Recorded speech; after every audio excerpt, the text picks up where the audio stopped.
अभी ये खबर सामने निकल के आ रही है कि चाइना की करेंसी युआन में गिरावट दर्ज की गई है, जिसके कारण कि चीन के नागरिकों का खुद की करेंसी युआन पर से भरोसा उठ गया है। और इन सब में भारत का फ़ायदा कैसे है, इस विषय में चर्चा करेंगे। उससे पहले आपका सचेतनता चैनल में स्वागत है। मैं आपका दोस्त अरमान।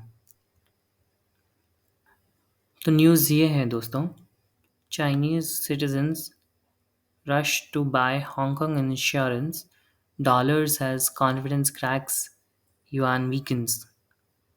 जिसमें कि चाइना के लोग अपनी मेनलैंड चाइना में नहीं बल्कि हांगकांग में जा कर के इंश्योरेंस और स्टॉक्स खरीदे जा रहे हैं।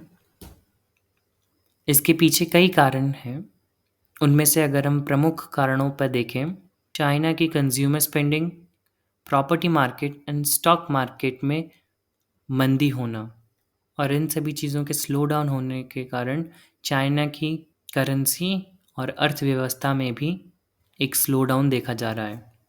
हम अगर चाइना और हांगकांग की बात करें तो हांगकांग चाइना देश का ही भाग है। ये 2 in 1 पॉलिसी के तहत हांगकांग खुद की ऑटोनॉमी इंजॉय करता है, जो कि चाइना के मेन लैंड के साथ कनेक्टेड होने के बाद भी they have their certain rules and regulations, but still ये एक कंट्री की तरह फंक्शन करते हैं। इसलिए हांगकांग चाइना का भाग होते हुए भी there are many differences in them.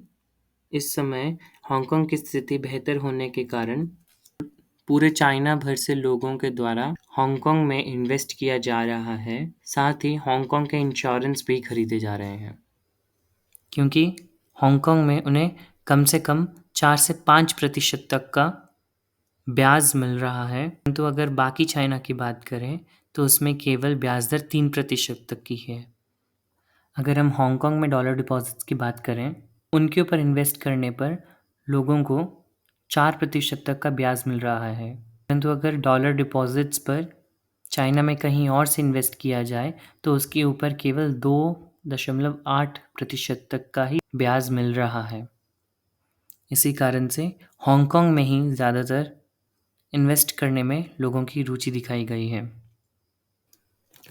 चलिए अब ये देखते हैं कि चाइनीज़ युआन अब यूएस डॉलर के सामने कहाँ खड़ा है। वर्तमान की स्थिति देखें, उसमें एक यूएस डॉलर लगभग 7 चाइनीज़ युआन के समान है। और अगर इंडियन रुपी की बात करें, एक चाइनीज़ युआन लगभग 11 भारतीय रुपयों के बराबर है। वो भी तब जब भारतीय रुपए में लगभग 6% तक की वृद्धि हुई है। तो प्रश्न ये है कि इससे भारत को क्या फ़ायदा है। इस विषय को हम एक उदाहरण से देखें।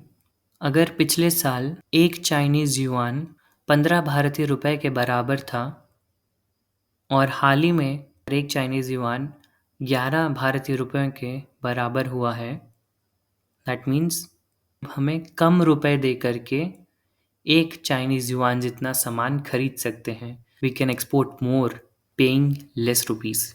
अखबारों में भी ये हेडलाइंस देखते हैं, सीधा सा मतलब यही है कि कम रुपयों में अब ज़्यादा चीनी सामान खरीदा जा सकता है। इससे भारत के और कौन से फ़ायदे हैं। हाल ही में बारिश के दिनों में चल रहे अनसर्टन मानसून के कारण there was a risk of upcoming inflation. जैसे कि हमने पिछले साल देखा था, अनियमित वर्षा होने के कारण, अनसर्टन मानसून होने के कारण फूड सप्लाई चेन में थोड़ी सी डिस्ट्रप्शन हुई थी, इस कारण से कि इन्फ्लेशन बढ़ी थी। परंतु बाहर से आयात कुछ सस्ते हो जाने के कारण महंगाई का रिस्क थोड़ा सा टला है, क्योंकि China is the big source जहाँ से कि हम नॉन एनर्जी इम्पोर्ट्स लेते हैं। So this is positive that it will bring down core inflation, क्योंकि imported Chinese good will be cheaper. इससे एक और फ़ायदा जो भारत को होता हुआ दिखता है कि चाइना के साथ इंडिया ट्रेड करके हमेशा इम्पोर्ट डेफिसिट में रहता है, यानी कि भारत से ज़्यादा चीज़ आयात करता है और बहुत कम चीज़ें ही उसे एक्सपोर्ट कर पाता है, जिस कारण से कि ट्रेड इम्बैलेंस बहुत बड़ा है।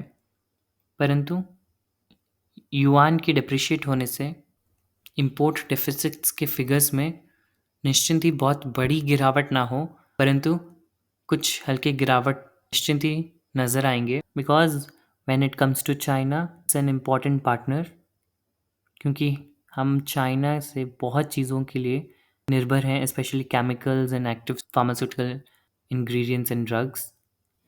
इसी कारण से चाइना से हो रहा ट्रेड इम्बैलेंस को भी संभालना बहुत ज़रूरी है। आज के इस वीडियो में बस इतना ही।